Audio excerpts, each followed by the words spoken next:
अस्सलाम वालेकुम नाज़रीन, मैं हूं ज़फ़र डोगर और आप देख रहे हैं प्रोग्राम न्यूज़ नाइट। पाकिस्तान में इलेक्शन की आमद है। 8 फरवरी पे सबकी नज़रें लगी हुई हैं। पाकिस्तान के मुस्तकबिल के हवाले से जहां पाकिस्तान की यूथ परेशान है, वहां कारोबारी तबका जो है वो भी मुख्तलिफ़ तरह के चैलेंजेस का उनको सामना है और बहुत सारे मसाइल दरपेश हैं। फैसलाबाद पाकिस्तान का तीसरा बड़ा शहर है, पंजाब का दूसरा बड़ा शहर है, सनती हब है, ये पाकिस्तान का दिल है इस हवाले से। और पाकिस्तान के इस तीसरे बड़े शहर के कारोबारी लोग जो हैं वो भी इलेक्शन में उम्मीदें लगाए बैठे हैं कि कोई बेहतर क़यादत आए तो जो उनके मसाइल हल कर सके। आज हम आपकी मुलाकात करवाएंगे पाकिस्तान के तीसरे बड़े शहर के कारोबार से मुंसलिक जो मुख्तलिफ जो तंजीमें हैं उनकी नुमाइंदा शख्सियात से, और जानेंगे कि उनके क्या मसाइल हैं, उनके बिज़नेस को क्या चैलेंजेस दरपेश हैं और जो भी हुकूमत बनेगी उससे उनकी क्या तवक्कुआत वाबस्ता की हुई हैं उन्होंने। जी, इस वक्त हम मौजूद हैं पाकिस्तान यार्न मर्चेंट्स एसोसिएशन के सेंट्रल चेयरमैन कैसर शम्स गुच्छा साहब के पास। ये बहुत बड़ी तंजीम है जिसके जो मेंबरान हैं, घंटा घर के करीब जो मार्केट है, ये इस यार्न मार्केट में अरबों रुपए का कारोबार होता है।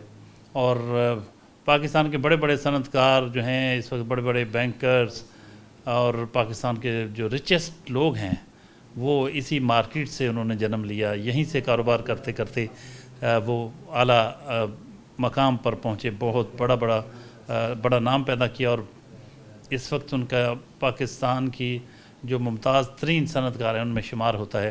तो इस तंजीम के जो सेंट्रल चेयरमैन हैं कैसर शम्स गुच्छा साहब, उनसे जानते हैं कि उनकी तंजीम से वाबस्ता मेंबरान जो हैं और उनका जो कारोबार है उसको किस किस्म के चैलेंजेस का सामना है, क्या मसाइल हैं उनके, और आने वाली गवर्नमेंट से उनकी क्या तवक्कुआत हैं। गुच्छा साहब, कहिएगा कि इस वक्त जो गवर्नमेंट चल रही है इसकी पॉलिसीज़ से आप किस हद तक मुतमईन हैं और अब तक आपकी तंजीम को, आपके कारोबार को किस किस्म के चैलेंजेस का सामना रहा है, और 8 फरवरी को जब इलेक्शन होंगे तो कैसी गवर्नमेंट चाहते हैं आप?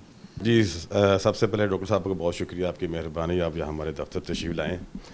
डॉक्टर साहब, जैसा कि आपको मालूम है कि हमारी जो यार्न मार्केट है ये एशिया की सबसे बड़ी मार्केट है। तो यहाँ पे रोज़ करोड़ों का, अरबों का यहाँ पे कारोबार होता है और हमारी इस मार्केट से बहुत से लोगों का यहाँ पे रोज़गार हमारे साथ अटैच है। तो जैसा कि आपने अभी जो बात की है कि सबसे पहले तो मैं निगरान हुकूमत को अप्रिशिएट करता हूँ और उन्होंने जितना भी उन्होंने टाइम गुजारा है मैं उनको मुबारकबाद पेश करता हूँ कि उन्होंने मईशत की बेहतरी के लिए बहुत अच्छा काम किया है।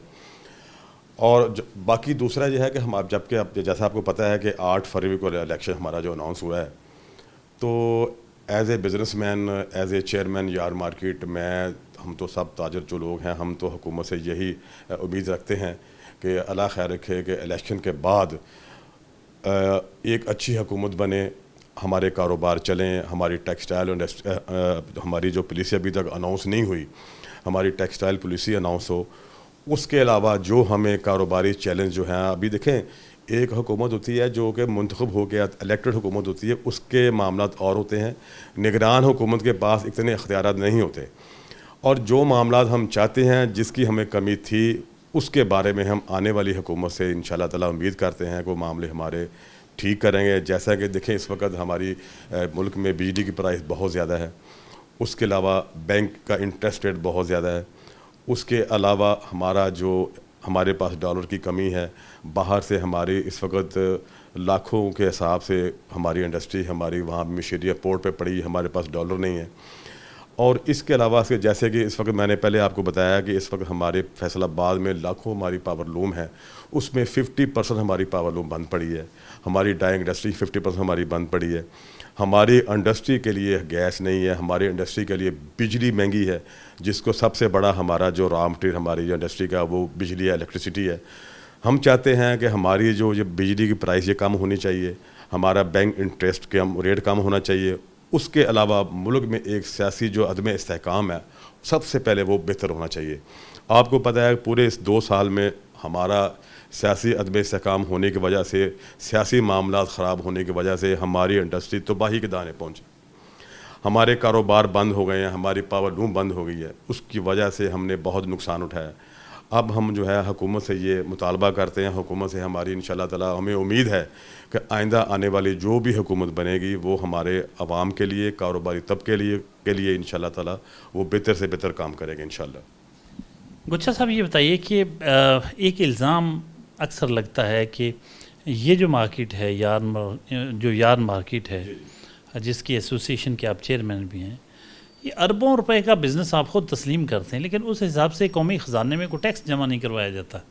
آپ کی ڈاکومنٹڈ اکانومی کا حصہ نہیں بنتے آپ. کیا یہ الزام درست ہے؟ ڈاکٹر صاحب یہ آپ نے بڑا اچھا سوال کیا ہے. اس میں آپ کو یہ بتاتا ہوں کہ سب سے پہلی بات یہ ہے کہ ہمارے جو فیصل آباد ہماری یار مارکیٹ تمام ممبر جو ہیں وہ رجسٹرڈ ہیں, سیل ٹیکس میں بھی ہیں, اور ایف بی آر کو باقاعدہ وہ ٹیکس سارا وہ دیتے ہیں. مسئلہ یہ ہے کہ ہم جن کو مال سیل کرتے ہیں, ہمارے جو آگے پاور لوم والے ہیں, وہ سارے ان رجسٹرڈ ہیں, وہ رجسٹرڈ ہونے کو تیار نہیں. ہم تو بارہا حکومت سے یہ گزارش کر رہے ہیں کہ آپ ہمیں کچھ کہیں, ان کو آپ پتہ کریں کہ یہ ہمارے جو آگے پاور لوم والے ہیں, ٹیکسٹائل, باقی انڈسٹری جو ہے, یہ سب رجسٹرڈ ہونی چاہیے. ہمارے پاس وہ اسپیننگ ملوں سے مال آتا ہے, ہمیں وہ باقاعدہ سارا ایف بی آر کا ہم ٹیکس دیتے ہیں, سارا معاملہ ہمارا ٹھیک ہوتا ہے. آگے ہم جن کو مال سیل کرتے ہیں وہ ساری ہماری انڈسٹری تقریباً جو پاور لوم ہے ساری ان رجسٹرڈ ہے, جس کی وجہ سے ہمیں یہ پرابلم ہے یہ والی. تو اس کا مطلب یہ اکانومی اگر ڈاکومنٹ کی جاتی ہے تو آپ اس کے حامی ہیں؟ جی بالکل, جی بالکل. ڈاکٹر صاحب دیکھیں, کوئی بھی ملک جو ہے وہ ٹیکس کے بغیر, ریونیو کے بغیر نہیں چل سکتا. دیکھیں اس وقت پاکستان میں ہمارے جو صورتحال اس وقت جو ہے, ہماری اکانومی جو خراب ہے, ہمارے جو روزگار کا مسئلہ بنا ہوا ہے, ہمارے ملک میں معاشی بدحالی ہے, ہمارے ٹریفک کا نظام, ہم سڑکوں کا نظام جو اس وقت صورتحال یہ تو ہمارے یہ کہ اگر ہم سارے بندے ہر شعبہ دل سے اور ایمانداری سے ٹیکس پے کریں تو میں قسم سے یہ بات کہتا ہوں کہ ہمارا ملک جو ہے اس انشاءاللہ تعالی ترقی یافتہ ملکوں میں نمبر 1 ہوگا. مسئلہ صرف یہ ہے کہ یہاں پہ ہمارے لوگوں کا رجحان نہیں ہے ٹیکس دینے کا. آپ دیکھیں پورے پاکستان میں, آپ دیکھ لیں ٹوٹل ہمارا ٹیکس ہم کتنا جو ریونیو اکٹھا کر رہے ہیں. اس کے لیے سب سے مسئلہ بڑا ہے ایف بی آر کا. جب تک ایف بی آر کا ہمارا ادارہ فعال نہیں ہوگا, ایف بی آر میں جو ہے وہ ہمارا سسٹم ایک اچھا نہیں بنے گا, ہم ٹیکس ریونیو اکٹھا نہیں کر سکتے. ہم تو ٹیکس دینے کو تیار ہیں اور ہمارا ہر ممبر جو ہے ٹیکس دینے کو تیار ہے. دیکھیں ہم یہ پاکستان ہے تو ہم ہیں, پاکستان نے ہمیں اتنا کچھ دیا ہے تو ہم پاکستانی کے لیے کیوں نہیں دیں گے. مسئلہ صرف یہ ہے کہ ایک بہتر نظام جو ہے اس کو بنانے کی ضرورت ہے. اس کو بہت شکریہ گچھا صاحب, تھینک یو ویری مچ. ناظرین, کیسر شمس گچھا صاحب کی باتیں آپ نے سنی. بہت ساری باتیں, بہت سے مسائل ان کے جینون ہیں اور توقع کرتے ہیں وہ کہ جب نئی گورنمنٹ بنے گی تو ان کے مسائل حل ہوں گے. اب ہم آپ کو ملوانے چلتے ہیں حاجی عابد صاحب سے, جو اس 8 بازاروں کی ایک بڑی زبردست کاروباری شخصیت ہیں. ان سے ملتے ہیں اور ان کی بھی باتیں سنتے ہیں.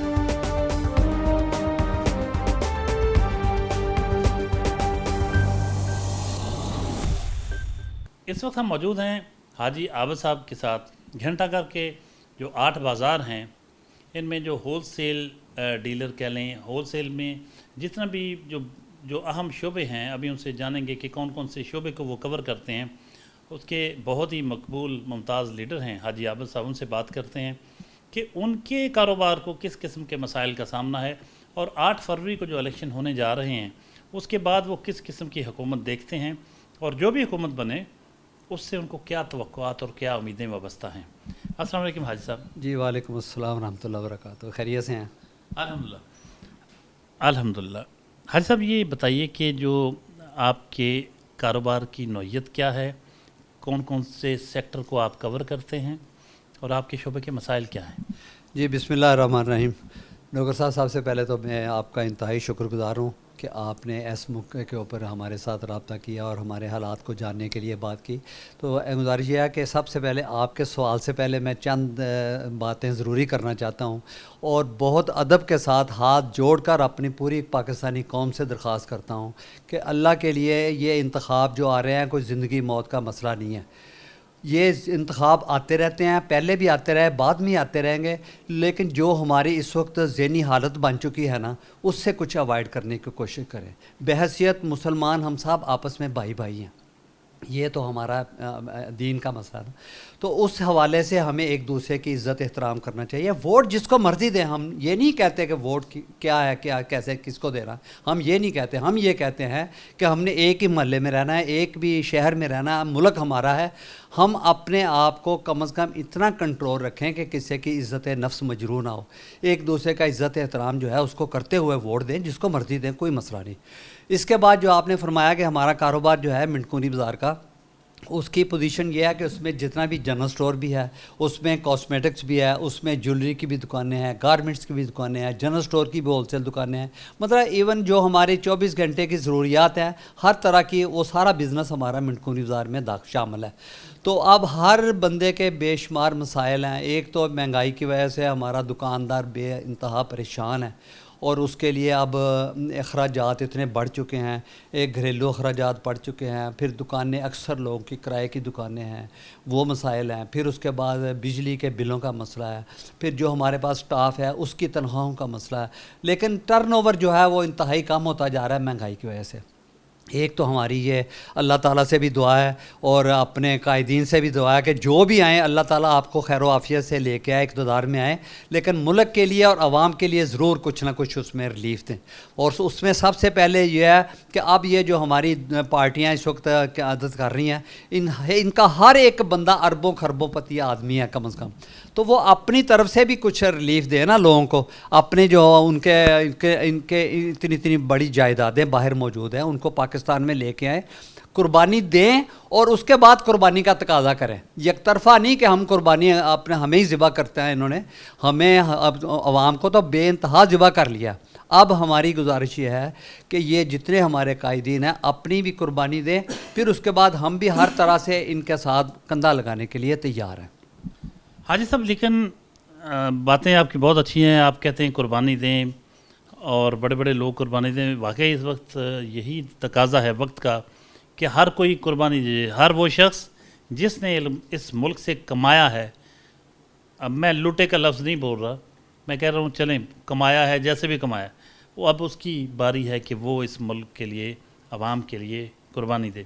لیکن آپ کے جو 8 بازاروں کے تاجر ہیں ماشاءاللہ بہت کماتے ہیں, لیکن گورنمنٹ کو سنا دیتے کچھ نہیں, کیا چکر ہے؟ یہ ڈاکٹر صاحب آپ نے بالکل صحیح بات کی ہے کہ ہم دیتے کچھ نہیں, اس لیے کہ جو دینے والے ہیں ان کے ساتھ جو اس وقت اداروں کی طرف سے معاملات ہو رہے ہیں نا, وہ یک طرفہ طور پر انہی لوگوں کو ذبح کر رہے ہیں جو لوگ دے رہے ہیں. اس لیے نئی لوگ جو ہیں وہ اس نیٹ میں آنے کے لیے بہت پریشان ہیں, وہ فکر مند ہیں. ہم جو لوگ نہیں دے رہے ہیں وہ بھی آنا چاہتے ہیں. میں آپ کو صحیح بات کہہ رہا ہوں کہ وہ بھی آنا چاہ رہے ہیں اور دینا چاہ رہے ہیں. دیکھیں اب ایک وکیل جو ہیں وہ 10,000 روپیہ ان کی فیس ہے, 5,000 روپیہ خزانے میں جمع کروانا. تو ہم یہ ادارے سے کہتے ہیں, ہم نے گورنمنٹ کو 20 دفعہ یہ تجویز دی ہے کہ بھائی آپ اس طرح کا آسان سسٹم بنا دیں کہ ہم 10 کی بجائے 12,000 روپیہ خزانے میں جمع کروا دیں. کم از کم نیٹ پہ تو آئیں گے نا, اور آسانی والا معاملہ کریں. تو ادارے جو ہیں وہ جب اس طرح کی پالیسیاں بناتے ہیں, چھوٹے دکاندار کو اعتماد میں لیں, ہمیں اپنے ساتھ بٹھائیں, تو ہم انشاءاللہ ان کو ہر طرح کی اپنی قربانی پیش کرنے کے لیے تیار ہیں. یہ کوئی ایشو نہیں ہے. بہت شکریہ حاجی صاحب, تھینک یو ویری مچ. قربانی دیں, بالکل ٹھیک ہے. ٹیکس کا دائرہ کار جو نیٹ ورک ہے, ٹیکس نیٹ بڑھانے کی ضرورت ہے, نہ کہ جو پہلے ٹیکس دے رہے ہیں انہی سے ٹیکس لیا جاتا رہے.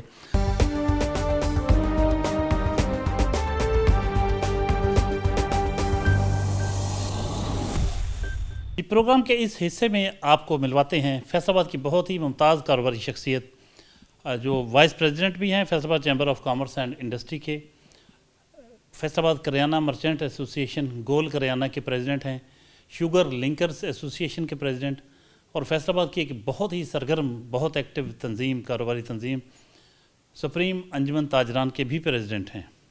تو بہت ہی اہم عہدوں پہ فائز رہے ہیں اور اس وقت بھی موجود ہیں.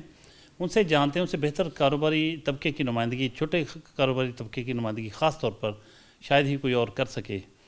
اسلم بھلی صاحب, ان سے بات کرتے ہیں اور جانتے ہیں کہ اس وقت ان کے شعبے کو کس قسم کے مسائل کا سامنا ہے. بھلی صاحب السلام علیکم. وعلیکم السلام سر, بہت شکریہ آپ کا. کیا کہیں گے, حکومت بننے والی ہے, الیکشن ہونے والے ہیں, آنے والی گورنمنٹ سے آپ کیا توقعات رکھتے ہیں؟ جو بھی گورنمنٹ جس کی بھی بنے, जितने भी आपके इश्यूज़ हैं उनको अगर आप समराइज़ करें तो मुख्तसर लफ्ज़ों में क्या कहेंगे आपके शोबों को, जिन जिन तबकों की आप नुमाइंदगी करते हैं उनके मसाइल हैं क्या, और गवर्नमेंट को आप क्या तजवीज़ करेंगे? आपका बहुत शुक्रिया पहले तो अदा करूंगा डॉक्टर साहब। असल मामला जो है, मेरा सबसे बड़ा मसला मेरे ताजर का, छोटे ताजर का, या चूँकि मेरा बिज़नेस जो है फूड स्टफ़ का है, उसके मुतल्लिक़ जो मेरे मामलात हैं वो सबसे ज़्यादा जो FBR के साथ हैं। और FBR के जो हमारे मसाइल हैं वो इस तरह आप समझें कि एक तो टैक्स की रेशो बहुत ज़्यादा है, एक दस्तावेज़ी जो उन्होंने प्रोग्राम दिया है उसके हवाले से जो मेरे ताजर को, छोटे ताजर को सबसे ज़्यादा मुश्किलात पेश आती हैं उसको दस्तावेज़ करने में आती हैं, क्योंकि जो डॉक्यूमेंटेशन वो उसको करनी पड़ती है शायद वो उसके लिए मुमकिन नहीं है। हाँ, टैक्स हर बंदे को देना चाहिए। अभी पिछले दिनों में भी मीडिया ने रिपोर्ट किया, जो कि हम इसको समझते हैं कि बहुत खुश आइंद बात है पाकिस्तान भर के लिए, कि रिटेलर के ऊपर, होलसेलर के ऊपर भी उन्होंने कहा कि हमने नेट में लाना है। मैं इस बात को अप्रिशिएट भी करता हूँ। मैं समझता हूँ कि हर कारोबार करने वाले को हिस्सा बकदर जुसा टैक्स देना चाहिए, मगर क्या कोई पॉलिसी बनाते वक्त मेरा ज़िम्मेदारान से सवाल है, मुतल्लिका स्टेक होल्डर को एतमाद में लेना, ऑन बोर्ड लेना ज़रूरी नहीं है? वही टैक्स जो आपने उनके ऊपर लागू करना है उनको ऑन बोर्ड लेना नहीं चाहिए था? किसी को, किसी ने, किसी ताजर तंजीम को, हत्ता के किसी चेंबर को उन्होंने इस मामले में ऑन बोर्ड नहीं लिया। मैं FBR की बात कर रहा हूँ। दूसरे नंबर पे जो सबसे ज़्यादा हमें मसाइल हैं वो है कि अगर इस मुल्क में निजकारी नहीं होती तो 300 अरब रुपए से ज़्यादा 1, 2, 4 जो ऐसी चीज़ें हैं जो हमारे ऊपर सफ़ेद आती, जो मुसल्लत हैं इस मुल्क के ऊपर, उनको अगर हटा दिया जाए तो हम 216 अरब रुपए का एक प्लान जो ले के चल रहे हैं पैरेलल टैक्स का, वो हमें शायद हमारे अवाम के ऊपर ना पड़े। और अगर मेरे ताजर के ऊपर वो बोझ पड़ता है या मेरी सनत के ऊपर पड़ता है तो डॉक्टर साहब वो आम आदमी के ऊपर पास ऑन होता है।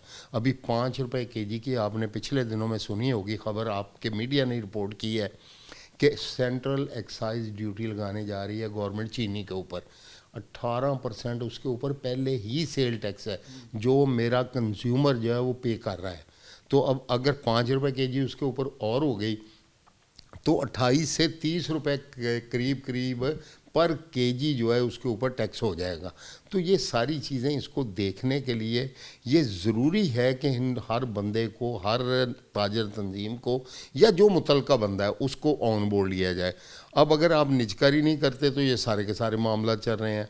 मैं अगर इसी की दूसरी तसलसल में इसको और इसके ऊपर मिसाल दूं तो यूटिलिटी स्टोर की अभी एक ख़बर चल रही थी जो कि मैंने अभी देखी है थोड़ी देर पहले, कि 100 अरब रुपए की उसके ऊपर हम देते हैं सब्सिडी साल में, और नैब ने उसके लिए तहकीकात का आगाज़ कर दिया है कि वो चावल किस भाव ले रहे हैं, दालें किस भाव ले रहे हैं और क्या हो रहा है उसमें, करप्शन का क्या क्या आलम है। क्यों ऐसे इदारों को बंद नहीं किया जाता? और जिसका सारा बोझ मेरी गरीब अवाम या मेरा ताजर उठा रहा है, हमें बड़ी तवक्कुआत हैं आने वाली गवर्नमेंट से जो भी आएगी कि वो हमारे साथ मुशावरत भी करेगी, मेरे ताजर को साथ बिठाएगी, जो मुश्किलात हैं उनको दूर करेगी। देखें जी, इस वक्त कोई आम आदमी जो है ना वो बिजली का बिल पे कर सक रहा है, ना उसके पास गैस के बिल देने के पैसे हैं, ना अपने बच्चों को पाल सक रहा है वो, और उसका मेडिसन का, अद्वियात का या बच्चों को जो तालीम है और उसके अलावा उसका जो खाने पीने का बंदोबस्त है वो तो दूर की बात रह गई है। ठीक है भली साहब, ये बताइए कि जितनी भी आप बातें करें बात तो ठीक है, लेकिन ताजर और सनतकार जितना भी बर्डन है वो तो आवाम पे डाल देते हैं, टैक्स बढ़े तो उसका बोझ भी आवाम पे आ जाता है, तो आपको क्या फ़र्क पड़ता है इससे?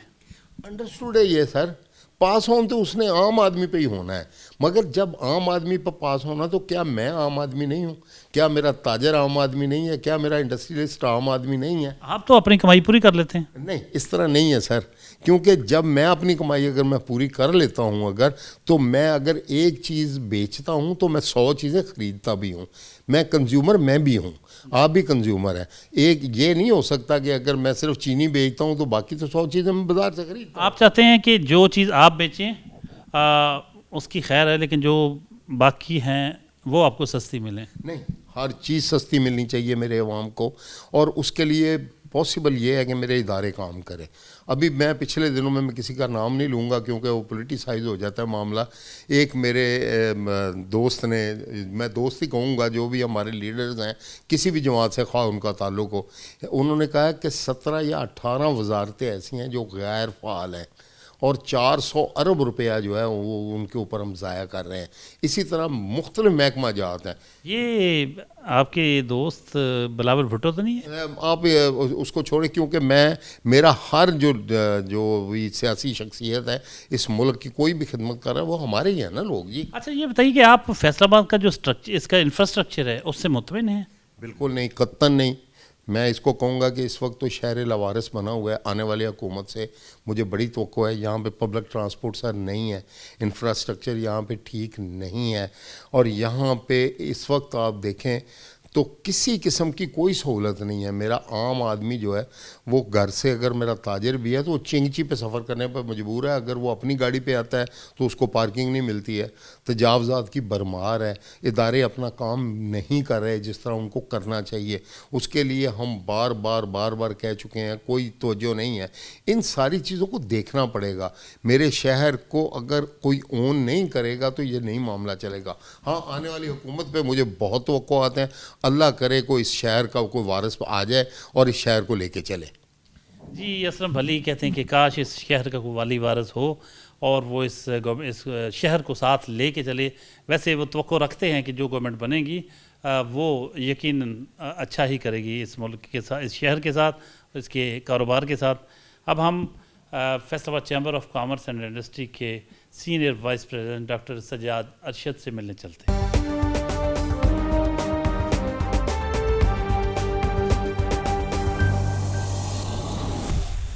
नाज़रीन, प्रोग्राम में आगे चलते हैं। इस वक्त हम Faisalabad chamber of commerce and industry के senior vice president doctor Sajjad Arshad sahab के पास पहुंचे हैं।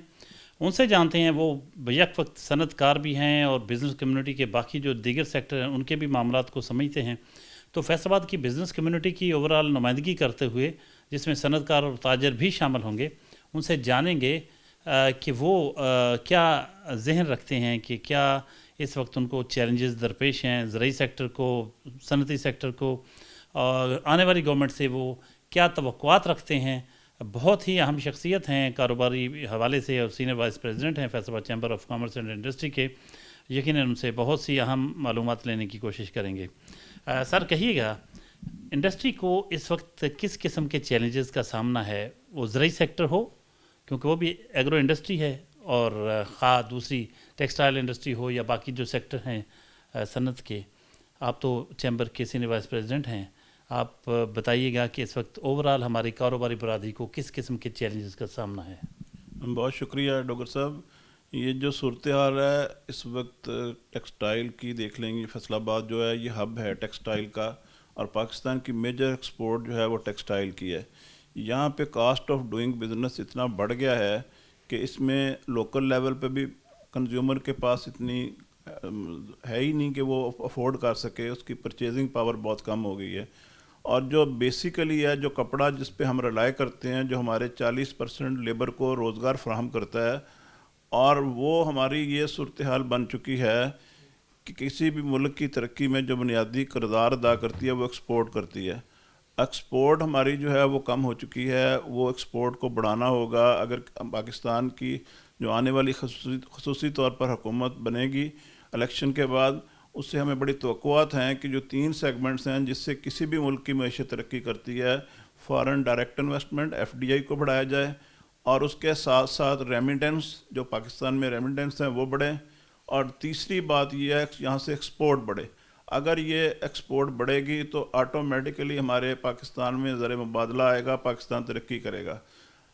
टेक्सटाइल के साथ साथ अभी ज़रूरत है कि IT सेक्टर है उसकी एक्सपोर्ट को भी आने वाली गवर्नमेंट फोकस करे। $250 बिलियन की एक्सपोर्ट कर रहा है इंडिया IT की, और हम कर रहे हैं इस वक्त सिर्फ $1.5-2 बिलियन की। वो हमें उस पर कम्प्रीहेंसिवली हुकूमत को काम करना पड़ेगा, क्योंकि इसमें कोई लंबी चौड़ी इन्वेस्टमेंट नहीं है, और ये सेक्टर हमारे लिए बड़ा इजी है कि हम इसमें एक्सपोर्ट बढ़ा सकते हैं।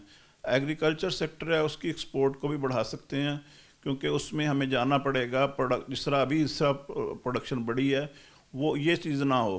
را فوڈ جو ہے وہ نہیں جانی چاہیے. First we have to assess کہ پاکستان کی ضرورت کتنی ہے, جو ضرورت کے بعد جو ہمارے پاس ہے وہ ایکسیس ہے وہ ایکسپورٹ ہونی چاہیے. ادروائز کیا ہوگا, جس طرح اس دفعہ ہوا, میز کی فصل بہت اچھی ہوئی, ہم نے اس میں بہت زیادہ ایکسپورٹ ہماری بڑی میز کی, لیکن اس میں ہمیں نقصان کیا ہوا, جو ریٹ تھا وہ ہمارے زمیندار سے جو پرچیز ریٹ تھا فارمر سے وہ بہت نیچے گیا. اسی طرح ہمارا را ویجیٹیبلز, فروٹس اور چیزیں ہماری باہر گئیں, یہاں پہ ریٹس ہائی ہو گئے. پبلک کی جو پاور ہے اس کو مد نظر رکھتے ہوئے بڑھنی چاہیے. اور ایگریکلچر میں پروڈکشن کو بڑھانے کے ساتھ ساتھ ویلیو ایڈڈ پہ آنا ہوگا. اگر ویلیو ایڈڈ پہ آئیں گے اگر ہم, تو پھر ہم صحیح معنوں میں ترقی کریں گے.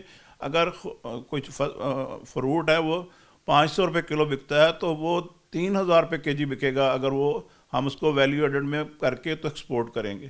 کیا کسی گورنمنٹ نے آج تک اس بات پہ توجہ نہیں دی کہ ویلیو ایڈڈ سیکٹر کی حوصلہ افزائی کی جائے, بجائے اس کے کہ ہم را میٹیریل باہر بھیجتے جائیں یا عام سادہ چیزیں بھیجیں, بجائے اس کے کہ اس میں ہزاروں لاکھوں لوگوں کا روزگار بھی شامل ہو جائے ویلیو ایڈیشن میں, تو پھر بڑھ جاتا ہے, روزگار بھی ملتا ہے. تو آپ کے خیال میں پچھلے ادوار میں کوئی کسی بھی گورنمنٹ نے ایسا نہیں کیا؟ ہماری بڑی بدقسمتی اس معاملے میں رہی ہے کہ اس بات پہ فوکس ہی نہیں کیا گیا کہ ہمیں اس ویلیو ایڈڈ پہ ادارے بنے ہیں, لیکن وہ ادارے جتنے بھی بنے ہیں ابھی محسوس ہونے لگ پڑا ہے کہ بے شمار ادارے ہیں جن کی تعداد 30-40 سے زیادہ ہے, جن کی ضرورت بھی نہیں ہے. وہ ادارے بن کے ملک کی اکانومی پہ بھی بوجھ ہیں. یہ ہمیں جو چیز کی ضرورت ہے وہ کرنی چاہیے اور پرائیویٹائزیشن پہ زور دینی چاہیے. لوگوں کو سکھانا بہت ضروری ہے. اگر لوگوں کو ہم حکومتی سطح پر لوگوں کو یہ سکھانے کا ویلیو ایڈڈ پہ سکھائیں گے تو پھر بڑا آسان ہو جائے گا. ادروائز یہ کام مشکل ہے اور اس پہ لوگ کام نہیں کر رہے جس لیول پہ ہمیں کرنا چاہیے. اسٹیٹ کو اس پہ توجہ دینی چاہیے. اسٹیٹ کو 2-3 کام بڑے امپارٹنٹ ہیں. بینک کا جو قائبر ریٹ ہے وہ 22% ہے. اس سے اس وقت 86% جو ہے وہ اور لوگ جو ہیں بزنس کمیونٹی کے وہ بینک سے ایسا نہیں لے رہے, یہ ڈکلیئرڈ ہے. اور جب 86% نہیں لے رہے کہ وہ کہتے ہیں 22% پہ لے کے ہم فیزیبل ہی نہیں ہے یہ بزنس کرنا, تو سارا جو لون ہے وہ اسٹیٹ لے رہی ہے. تو یہ ہمارا قائبر ریٹ کم ہونا چاہیے. بینک کا جو ریٹ ہے وہ یہ نہیں ہے کہ کم ہونا چاہیے یا اوپر جانا چاہیے, اسٹیبل ہونا چاہیے تاکہ جو ایکسپورٹر باہر ایگریمنٹس کرتے ہیں, کنٹریکٹس کرتے ہیں, ان کو اس میں آسانیاں ہوں. اور ہمارا جو ہیومن ڈیولپمنٹ انڈیکس ہے نئی گورنمنٹ کو اس کو بہتر کرنا چاہیے. 161 نمبر پہ ہیں ہم 192 کنٹریز میں سے. یہ اس کو اگر بہتر نہیں کریں گے تو لوگوں میں بیماریاں, لوگوں کو علاج کی سہولت, لوگوں کو ہیلتھ, لوگوں کی ایجوکیشن, اور ایجوکیشن میں ہم 2,61,00,000 بچہ ہمارا اسکول نہیں جا رہا. یہ ہمارے بہت سے علمی ہیں. ان ہر شعبے پہ 2 چیزیں بڑی امپارٹنٹ ہیں, کنٹینیوٹی آف دی پالیسیز اور یونیفارمٹی آف دی پالیسیز. یہ امپارٹنٹ ہیں. اس کو جو بھی حکومت آتی ہے پاکستان میں, ہر آنے والی حکومت پچھلی کو کنٹینیوٹی کرے, ادروائز نہیں کریں گے. اس میں امینڈمنٹ ضرور کر لیں, جو چیزیں غلط ہیں وہ ختم کر دیں, لیکن اس کو ختم نہ کریں. اس ختم کرنے سے یہ ہوتا ہے کہ ہم دن بدن ہم نئی حکومت آتی ہے وہ نئے سرے سے شروع ہو جاتی ہے, اس سے مسائل بہت بڑھتے ہیں. یہ جب ہم کنٹینیوٹی آف دی پالیسیز رکھیں گے, یونیفارمٹی رکھیں گے, تو آپ دیکھیں گے ہم ایک سٹیپ اٹھائیں گے, دوسرا سٹیپ اس سے آگے اٹھائیں گے. یہ نہیں ہے پیچھے آئیں گے. جی بہت شکریہ, تھینک یو ویری مچ. یہ تھے ڈاکٹر سجاد ارشد. ان کی باتیں سنی. فیصل آباد چیمبر آف کامرس کے سینئر وائس پریزیڈنٹ ہیں. کمیونٹی کی نمائندگی کی, بزنس کمیونٹی کی اور کاروباری جو بھی تمام سیکٹرز کی نمائندگی کرتے ہوئے انہوں نے بہت ہی زبردست قسم کی تجاویز دیں. پروگرام نیوز نائٹ سے مجھے دیجیے اجازت. اللہ نگہبان.